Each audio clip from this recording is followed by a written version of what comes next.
The Skeldon and Enmore sugar factories are expected to reopen by the end of March to reap over 300,000 tons of sugar cane. In addition to that, the Special Purposes Unit will also use this reopening as an example to potential investors to show how viably sound they are. But opposition leader Jagdeo said this is an illogical move, especially when a decision was taken to close these estates and fire workers.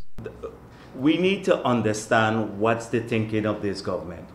Does it sit down, go through the numbers, verify the numbers for us before it makes a decision as critical as the one it did to close almost a 300 years industry?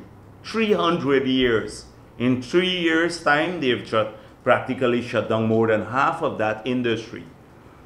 And then, on the basis of faulty analysis, etc., and then on a whim, suddenly decided to reopen some of these factories, claiming they have a bright future.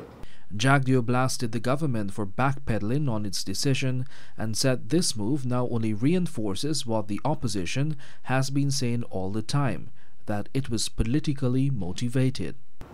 You will see a clear demonstration of phenomenal incompetence on the part of this government. On the sugar issue, we have been bombarded with propaganda from the government that the debt of Gaisuco is over $80 billion. It's not so. When you adjust the debt for long-term debt, for pension liabilities, etc., the debt is less than $15 billion, the short-term debt. The opposition leader recalled that government also stated that there is no future for sugar and that the cost of production is too high, among other things which led to a massive closure. As part of plans to reopen these estates, some of the already retrenched sugar workers will be re-employed to assist with harvesting canes.